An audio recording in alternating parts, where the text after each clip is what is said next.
Welcome back to Whence, a Masonic podcast featuring research papers and discussions related to Freemasonry. Here's your host, Brother Robert Johnson. All right, everybody, this is episode 414 of the WCY podcast.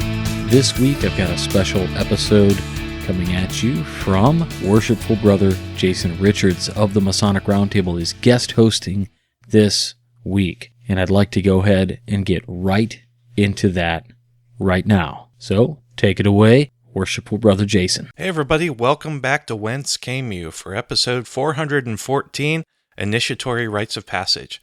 My name's Jason Richards, and I'm a host of the Masonic Roundtable, as well as an author and editor on a bunch of different Masonic topics.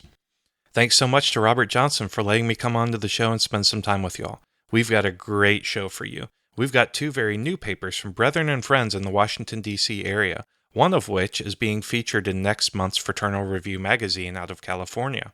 That paper is from Brother Joe Martinez, who you all know as one of the founders and driving forces behind the Mid-Atlantic Esotericon, and is entitled Life, Death, and Rebirth, Common Threads and Initiatory Rites of Passage. Our other paper for this episode is from Brother Adam Goldman out of Benjamin B. French Lodge number 15 and Harmony Lodge number 17 in Washington, D.C., and is entitled Initiation and Our Esoteric Second Births. I think you're really going to like these papers. We've got a great show for you, so settle in and let's get started.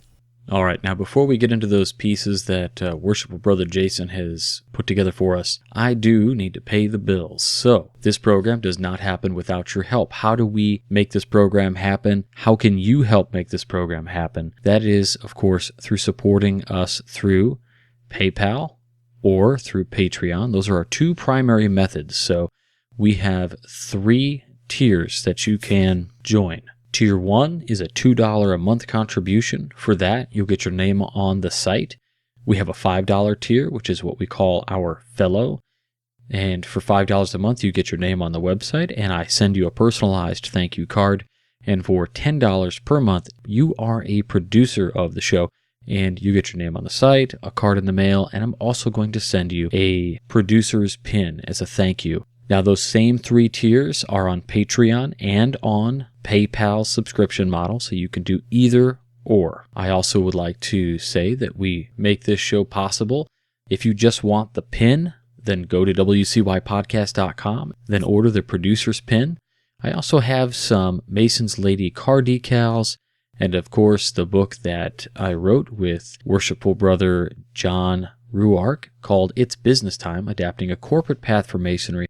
And for $15 plus shipping, you will get that book signed, and I'll send it off to you. Now, please remember you can get that book on Amazon.com. Also, it just won't be signed, and they don't charge shipping, so it's $15 flat rate. But I don't have the sweet distribution deals with Prime that Amazon carries, so I do have to charge shipping. It's $3.50 to ship, and that is that. You can also, of course, help support this show by checking out the Great Books program from Intellectual Linear Progression. Links to that are on our website, as well as doing some shopping at Banker's Best. Levi Banker is the original founder of the Banker's Best line. There are some transitions going on, but all should be good for a little while. There may be some short stock also, so please be aware of that before you order, but they do assist us in helping out to produce this program. So many thanks to all of our current producers, fellows, and contributors to this podcast. Whether you're a past producer or current, we can't do it without you, and you guys make it happen. And thanks so much for allowing me to bring you this program week after week, month after month, year after year. It's been a long time, and again, you guys make this happen. So thank you so much. And now let's let Jason Richards bring us some amazing content. Life, Death, and Rebirth, Common Threads and Initiatory Rites of Passage by Joseph H. Martinez Sr. From the time that Homo sapiens sapiens first gathered into groups or tribes, they spawned traditions, ways of life, and unique characteristics that became the foundation for what we now call civilizations. Looking back at civilizations throughout history, it becomes apparent that the practice and usage of ritual serves as a foundational element of every civilization and plays a critical role in informing future and offshoot cultures that, in turn, become civilizations in their own rights. Ritual, simply put, is a ceremony detailing certain rites or customs, which serve various purposes amongst different cultures. Rituals take on a myriad of forms and are used for many different and sometimes intertwined purposes. Some cultures use rituals to commemorate specific times of the year, based on varying interpretations of the solar or lunar calendrical dates. Other cultures use ritual to commemorate important seasons, such as the harvest time or times of plentiful growth. Many modern cultures, modern in this writing will describe cultures that arose within the last 1,000 years, use ritual to practice religious rites and ceremonies, while still other cultures, both ancient and modern, practice rituals that celebrate particular rites of passage within a segment of the community. It is this last example, the initiatory rite of passage, that this piece will explore in detail. Without this becoming an in-depth study in the history of all ancient civilizations, a proper baseline into major points of reference includes civilizations that maintain some form of record for their initiation rituals. Whether by written or painted or sculpted memorial, these records bring insights into how and why civilizations' peoples performed rituals.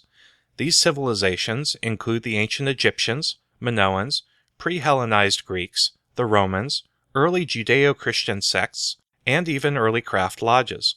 These noted examples all practice rituals involving rites of passage, more specifically, the passages through life, death, and rebirth in one form or another.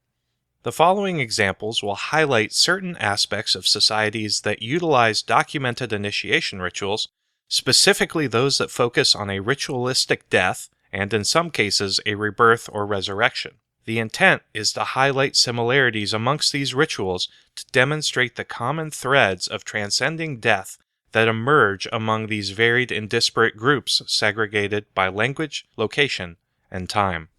Whereas the progenitor Sumerian civilization did contain some evidence of rites of passage, it is the ancient Egyptians where these rituals take on a more verifiable and documented form.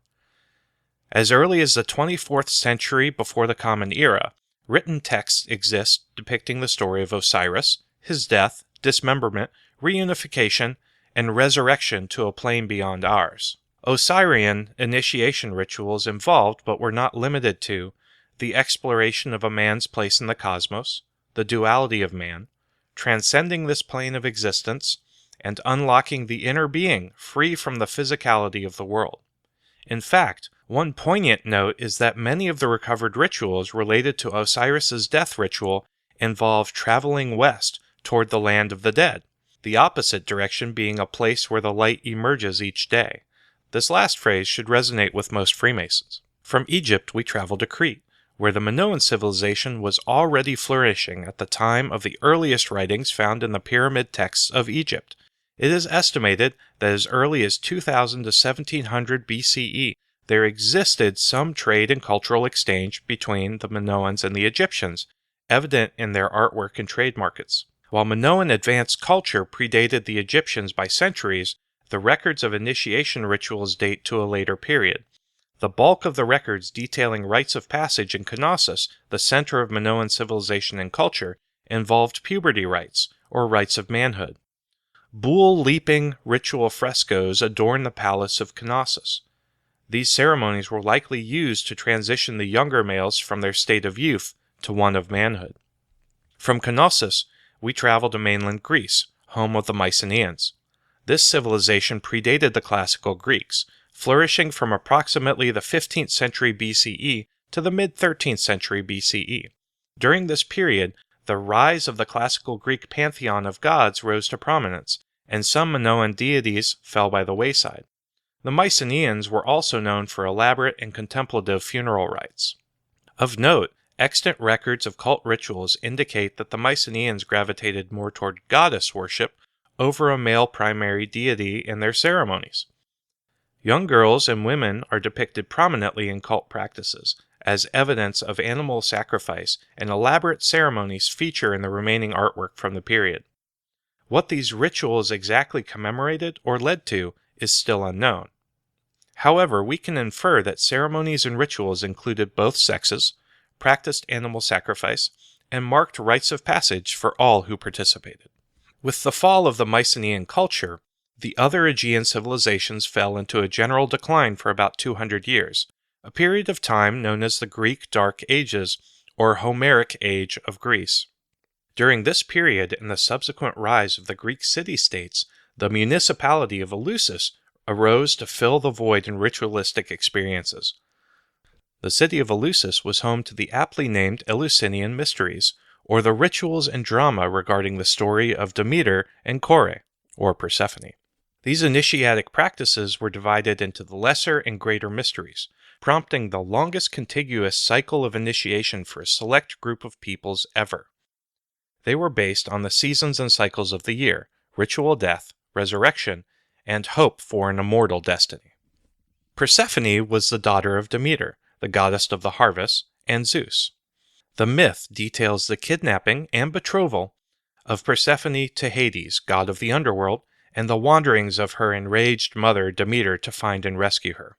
Some versions of the legend tell us that Demeter found her daughter's location in Eleusis, and then traveled to the underworld to secure her release. Once found, Demeter and Persephone made their way out, but not before Hades tricked Persephone into eating something from the land of the dead. The seeds of a pomegranate from the underworld now bound Persephone to that realm forever. Ancient beliefs held that if anyone ate anything while in the underworld, they would have to remain there. Demeter and Hades struck a bargain, which resulted in Persephone spending part of the year on the plane of the living, while spending another portion in the underworld with her husband. From this legend comes the initiation rites associated with the changing of the seasons, the death of nature in winter, its rebirth in the spring, and the time below ground where seeds prepare to spring forth with new life. The lesser mysteries involved ritual purification and preparation for the greater mysteries, which was a purification of both the body and soul through an experience or journey. One would imagine that purification in the physical sense involved divesting oneself from external distractions and forces, and some details of the lesser mysteries describe ritual immersions, the first in the Telesterion at Eleusis, then later in the Ilissus River near Athens. Once an initiate underwent the lesser mysteries, they were eligible to participate in the greater mysteries. The greater mysteries of Eleusis were not documented. Those who completed this initiatory rite lived under strict vows of secrecy, never to divulge what transpired. However, from the archaeological record, we are able to make the following general assertions. The greater mysteries involved a dramatic play, most likely a story of death and rebirth of the world through the tale of Demeter and Persephone.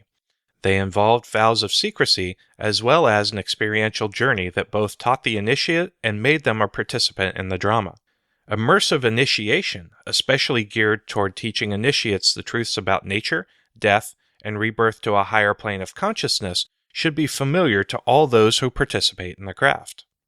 For over 1,000 years, the rites held at and near the plains of Eleusis, and later throughout ancient Greece, taught and allowed initiates to experience the mysteries and shed their fears of the unknown tomorrow. The ancient mystery schools flourished and expanded before the birth of the Common Era, and although the rise of state-sponsored Christianity quelled and stamped out the growth of these mystery schools, some small pockets of esoteric, or dare I say, Gnostic, thought persisted for a time. Prior to Eleusis' destruction in 396 of the Common Era, its teachings and forms spread throughout Europe and, some would say back to, the Middle East. For a time, the cults of Dionysus carried on the spirit of the Eleusinian mysteries through initiatory practices, albeit in a much more diminished capacity. Before the Roman Empire finally purged paganism, as these and the other mysteries came to be called, its teachings were passed on and disseminated to other centers of enlightening thought. Before the birth of Christianity, several sects continued to promote the teachings associated with the transcendence of death and a further light of knowledge, to include the Essenes in Judea and the followers of Mithras in the Central Roman Empire. The Essenes were a small Jewish sect that espoused a belief in community and a firm emphasis on immortality of one's being. They performed ritual baptism as a rite of purification. The Mithrists, on the other hand, focused their teachings on the cycle of rebirth and new life as lessons for new candidates. The cult of Mithras, before becoming a home for elitism and cultural status in Rome, taught the slaying of the bull to impart lessons on the vitality, strength, and awesome regenerative power of life. Nascent Christian sects, such as those who left us the Dead Sea Scrolls, emphasize the universality of the teachings of Jesus and espouse the interconnectedness of all things and a true belief in the path of knowledge ending within each and every one of us.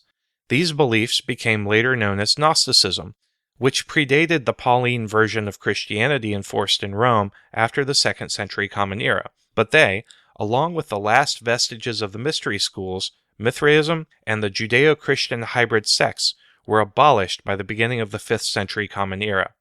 Aptly named the Dark Ages, any light imparted for the next 700 to 900 years came from a single source, Rome.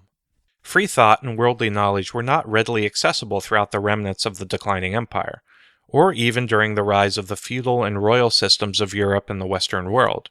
The rise of modern printing, questioning the established authority, and the explosion of what became modern science transformed the status quo overnight. With this drastic change came a re-emergence of the more traditional paths to universal knowledge and self-discovery, the paths of initiation. The birth of speculative masonry sparked a return to a defined initiation practice in the modern world, espousing the more universal beliefs of previous civilizations, as well as requiring a belief in a higher power, albeit without specifying a name or creed. Masonic lodges sprang forth to fill the void of schools of old. Science, enlightenment, and the resurgence of self-actualization to the forefront of human thinking sparked the migration to the modern society we now live in. All the while, Freemasonry became a home for the teaching and experiencing of a ritual used to teach the lessons of life, death, ritual rebirth, and the promise of a greater tomorrow through gnosis of the self. Attach any label you choose to what you believe Freemasonry is today, but let there be no doubt that it emerged as a source of light, pointing initiates toward a path of introspection and reflection that ultimately teaches and shows someone the true nature of their human existence. I'd like to take some time in this episode of Whence Came You to plug the Fraternal Review, the official magazine and publication of the Southern California Research Lodge.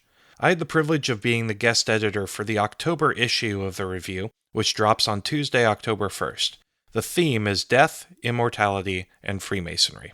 I first met Brother Dago Rodriguez, the managing editor for the review, last year at Masonicon. When he announced that the magazine was looking for guest editors to curate content, I jumped at the chance to do an issue on death. Death isn't something that we as Freemasons think about enough. It's an unsettling topic, and, if you're like me, you tend to push it out of your mind. But the beauty of the Masonic ritual is that we each come face to face with the inevitability and necessity of death as a catalyst for our own personal spiritual transformation. We've only got so much time on this earth, we might as well make the best of it while we can. The issue turned out amazingly well and includes brand new articles from authors such as P.D. Newman, Joe Martinez, and Al Leathers, as well as other content from Angel Millar, Midnight Freemasons author Adam Thayer, Carl Claudy, and others. So for those of you who are listening to this episode of Whence Came You as soon as it comes out, you're actually getting a sneak peek of the October issue content, as the paper I'm reading from Joe Martinez is the very same one that's going to be featured in the magazine. Special thanks to these and other brethren who provided content for the issue, and thanks to Doug Russell and Dago Rodriguez for their support as editor-in-chief and managing editor of the review, respectively. So for those of you who haven't yet subscribed to the Fraternal Review, you can head over to theresearchlodge.com and check it out. It's a great publication. You won't be disappointed. Initiation and Our Esoteric Second Births by Adam Goldman. The initiations of Freemasonry, like church baptisms in the evangelical community where the phrase born again is commonly used, are second births, intended to replicate the births from our biological mothers. Truly, from our very first steps in Masonry, we find ourselves in darkness to emulate our 9 months of darkness in utero, immersed in amniotic fluid. And when our water breaks, we are ushered through the birth canal, the vaginal west gate, so to speak, still connected to our mother's umbilical cord. Our umbilical cord in Masonry is our cable toe. While the alchemical book of Genesis calls from the east, with the aid of a doula, our darkness eventually gives way to light and a thundering clap. That is the slap that, as newborns, forces us to draw our first breaths in the terrestrial world of matter. Even the word matter traces its origins to the Latin mater, or mother. Symbols of motherhood and the sacred feminine, like the Virgin weeping, are just one way we continue to depict the female principle in our degrees. Continued references to the moon are another, as that celestial body is intimately connected with both women's menstrual cycles and pregnancy. Masons are certainly not unique in our veiled reverence of the sacred feminine, and, in days of old, numerous other secret societies worship the feminine principle as the goddess Isis, Venus, Diana, Persephone, and Aphrodite, to name a few. In America, we worship the moon goddess under the name Columbia, and traces of her may still be discovered in our capital, which, to this day, bears her name, the District of Columbia. Indeed, because the sacred feminine was held so dear to our ancient brethren, they sometimes simply referred to her as Our Lady, which, in French, is Notre Dame, in Latin, Nostradamus. Our Lady, the moon, represents one of our own ancient symbols. And as it will be revealed momentarily, the moon goddess's power has been further symbolized by our iconic ashlar stone upon which we, as apprentices of the craft, are to eventually build our spiritual temples. The moon is also a secret 9. As we followed our midwife, or guide, around the lodge room, our human bodies at the same time represented heavenly ones. This is alluded to from the moment we enter the lodge, which was between two phallic columns surmounted by globes, one celestial and one terrestrial, as above, so below. These columns, or pillars, are also the Kundalini energies of the Hindu yoga called Ida, female and lunar, and Pingala, male and solar, and of the Taoist yin and yang. In the Bible, these same male and female principles are represented in the narrative of Adam and Eve. As we continued to follow our guide around the lodge, he was transmuted into the messenger god and planet Mercury. With Mercury in hand, we were then paraded around the altar in the same elliptical as the Earth rounds our central star, the Sun. Here we see another secret 9, as we were, in this procession, imitating one of the 9 planets circling our solar system. The remaining ritual of the degree and our obligation are equally alchemical and astrological. And at the roots of alchemy and astrology, and the world's major religions, lies a magical system which, in Judaism, we call Kabbalah.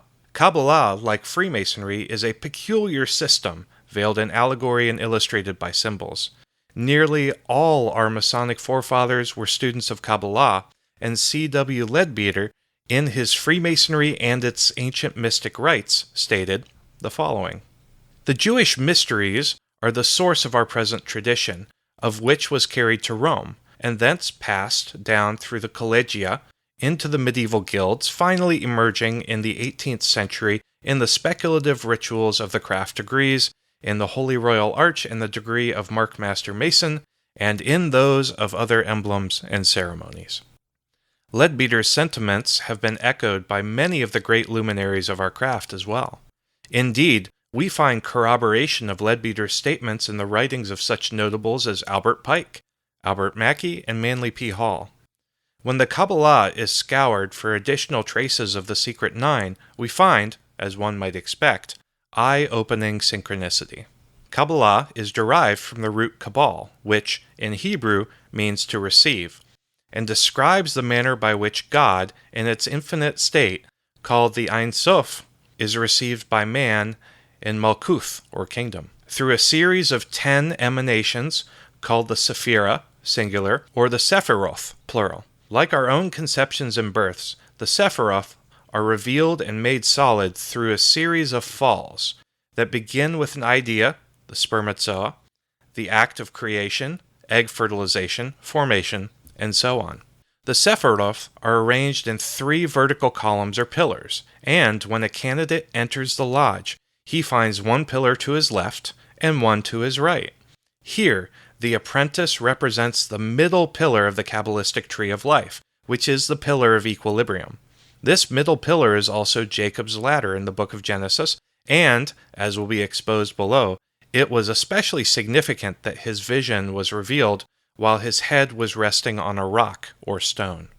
In popular culture, the Wizard of Oz also concealed the middle pillar. Oz, or Itz, in Hebrew means tree, and codes the pillar of equilibrium in its allegory of the yellow brick road. It was the Etz Chaim, or tree of life, that grew alongside the infamous tree of knowledge of good and evil in the Garden of Eden. As can be seen below, the tree's ninth sephira, which is on the pillar of equilibrium, is called Yesod, or foundation, and located in the area of the groin when superimposed over the image of man. Yesod is associated with the female or lunar vital energy and is symbolized by a foundation stone or cube. This foundation or cornerstone is one referenced in Jacob's vision and is the same stone upon which Jesus said to his apostle in the book of Matthew that you are Peter, and upon this rock I will build my church. The name Peter comes from the Greek word Petros, which means rock. So when Jesus says you are Peter, he is literally saying you are rock, or Yesod. Peter also shares roots in the words pater, which is father in Latin. In the craft, we call this secret ninth sephira the ashlar. The cube of Yesod may also be unfolded into the Scottish Rites Passion Cross. In esoteric Freemasonry, a rough ashlar refers to man's uncontrolled lunar energy. The unbridled power of Yesod is also referenced in our description of the compasses, which are given symbolically to keep passions within due bounds. In other words, Masons are to harness the goddess's lunar energy and not squander it through acts of fornication. Individuals driven mad by their sexual lunar energies are even known to us as lunatics. When we learn to control and harness the vital feminine power of Yesod, we are making our ashlar square, or perfect. As apprentices in the northeast corner of the lodge, we ourselves represent living stones. We are seated in the northeast corner, we're told, to represent the foundation of our future spiritual edifice, which we will, in time, erect. Ironically, we find Masonic erections everywhere we search in the mysteries. For example, the Washington Monument is an offspring of the ancient Egyptian obelisk, and the obelisk, in those days, represented the dismembered phallus of the god-king Osiris. As we learn more and more about the mystery traditions of the ancient Egyptians, we find that Kabbalah and the Tree of Life were already known to the priesthood of Amun-Ra. It has also been proposed by several scholars that Moses may actually have been an exiled pharaoh named Akhenaten, who would certainly have been, in his role as king, initiated into the mysteries of the priesthood prior to the Exodus. Regardless, as Manly P. Hall notes, it is generally admitted by modern Masonic scholars that the story of the martyred Hiram is based on the Egyptian rites of Osiris. In European art and literature, from the Renaissance through the Romantic era, human life was often depicted with humans riding a wheel of fortune. This image actually goes back to ancient times and has implications about finding new meanings and new depths of wisdom. The Wheel of Fortune emerged in Tarot, a system intimately connected with the Kabbalah and the Tarot's Tetragrammaton. Although not necessarily linked by etymology, it is interesting that Taro may be read backwards as Troa, Hebrew for the law, inside the number 10 card's iconic wheel within a wheel. The Latin word for wheel is, interestingly, rota, which suggests additional hidden anagrams. Taro and tora may also be formed with the same Hebrew letters, T, R, and H, because the biblical Hebrew only uses 22 consonants in its alphabet. Esoterically, the 22 trump cards of the major arcana also correspond to the 22 letters of the Hebrew alphabet.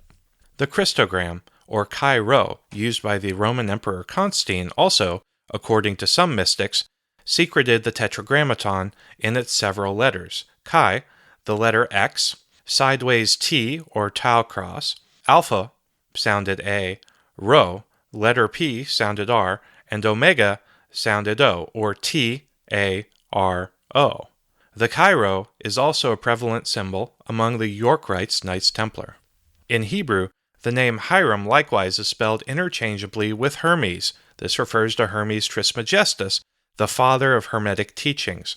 As we continue to unmask secret nines, we can find yet another Hermetic and Heramic seeker of light in the number 9 card of the Tarot's major arcana, the Hermit.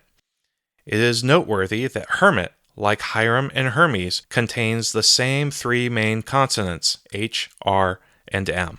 Here we can see that the Hermit carries a deacon's phallic rod in his left hand called the Patriarch's staff. In his right, he grips the lamp of Hermes, which represents wisdom and houses an illuminated Star of David, which, as we have already seen, is coded within the square and compasses. The Star of David is a Kabbalistic symbol for sexual union with its upward-pointing triangle symbolizing the phallus and downward triangle symbolizing the womb. The Hermit is also perched atop a mountain range, denoting that, in his solitude, he is mastering the lunar or sexual energy of Yesod. Virgo is the astrological sign associated with the Hermit card, and, again, Virgo reminds us of our own Virgin weeping before a broken column or middle pillar. The Hebrew letter associated with the number 9 card is Yod, which, though the smallest letter in size, serves as the foundation, or stone, for all the other ones. It also represents the phallus and spermatozoa, and is the first letter of the sacred name of God, Yod, He, Vav, He, commonly pronounced in English as Jehovah. There is another secret 9th card of the Tarot's major arcana, which is called Strength or Fortitude. While the Strength card is labeled number 8, the major arcana also contains a 0 card, the Fool, which obscures the arcana's true numbers. The Strength card features a calm and relaxed woman subduing a powerful lion. The lion is a symbol of male solar vitality and potency, and is another of Freemasonry's ancient symbols. Previous to this depiction, the Grigoneur Tarot of the mid-15th century portrayed a woman with a broken pillar, again suggestive of our own Virgin weeping. Clearly, there is far more symbolism of the ashlar than our ritual books reveal. Learning to master the lunar and sexual energy of Yesod was undoubtedly one of the stone's original intentions as a teaching symbol. Our ancient lunar symbol further reinforces the significance of the moon's cycles and the importance of the sacred feminine principle, especially in relation to the sun's male energy. The Virgin weeping before a broken column relates to our own moon goddess Columbia. Her symbol, like Venus or Venus Column, is a dove. In Latin, the word dove is column, which is a double entendre for the word column, being that the two words are pronounced almost identically. For corroboration, we need to search no further than the Statue of Liberty, who, unsurprisingly, is our own goddess Columbia wearing a solar crown of thorns and brandishing the lamp of Hermes, or torch of illumination. Truly, depictions reveal that all moon goddesses, be they Isis, Diana, Venus, etc., are all virtually indistinguishable from one another. Also not surprising, the Statue of Liberty, first known as Liberty Enlightening the World, was given to American Freemasons by the French Masonic Grand Orient in 1884, and esoteric symbolism may be discovered throughout her design. Coming full circle, we ask ourselves again, why are Masons and born-again evangelicals recreating births? Why does Jesus tell Peter that he will build a church on him? How does that relate to the erection of our own spiritual edifice? Again, the answers may be revealed in the words themselves. Peter's church is the house of God, or in Hebrew, Bet, house, Israel, from the Egyptian Kabbalistic Trinity, Isis, Ra, and El Elohim. The house of God, the Bet Israel, is inside each and every one of us. My body is a temple. King Solomon's temple. The word Solomon has been concealing our solar and lunar symbols all along. The sun and moon, or Sol et Mon, Yesod, is the Sod, secret of the moon, of Solomon, or the lunar vital energy that we must learn to subdue in order to climb Jacob's ladder. This middle path is the yellow brick road. It is the house of the rising sun and the stairway to heaven, where we will, eventually, commune with the great I Am on the Via Dolorosa and Golgotha.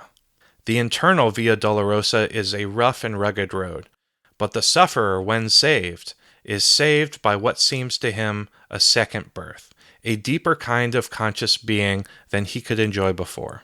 This is a second spiritual solar birth, which is, esoterically, the true meaning of being born again. More can be revealed once we bring to light the solar and male aspect of Solomon's temple in Secret Sixes. For now, we are left with the words of Albert Pike. Masonry is a search after light. That search leads us directly back, as you see, to the Kabbalah. All right. Many, many thanks to our contributors who brought these papers to us this week. And huge thanks goes out to Worshipful Brother Jason Richards for putting this episode together for us. I can't stress enough, I also subscribe to the Fraternal Review. In my opinion, there are just a few Masonic magazines out there worth your time and your money reading them. And Fraternal Review is certainly one of those. I want to thank the contributors, fellows, and producers of this program, whether through PayPal or through Patreon. I want to thank everybody out there who's bought a pin. And speaking of those pins, if you get a pin and you have one and you wear it, shoot me a picture or post it on our Facebook wall. I'd love to see where you go with your pins and the meetings and all of that. So thank you very much once more. And before we head out for this week, I just want to say, if you're listening to this program on Sunday, then on Tuesday, you're going to get another speaker announcement for Masonic Con Chicago, which is September 2020. If you would like to get on that mailing list and know who the speaker is before everybody else, I need you to go to MasonicConChicago.com or MasoniConChicago.com and use the sign-up sheet for the email list, and we'll make sure that you get the very next exclusive email for the subscribers only. You'll hear about things a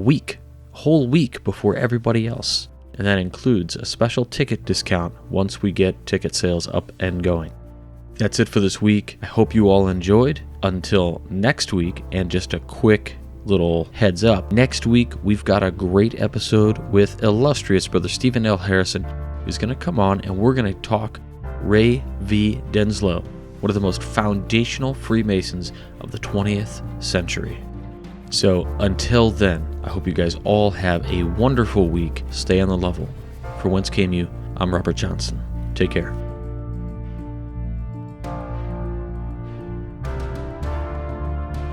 You've been listening to Whence Came You, a Masonic podcast featuring research papers and discussions related to Freemasonry with your host, Brother Robert Johnson. Be sure to join us for our next edition.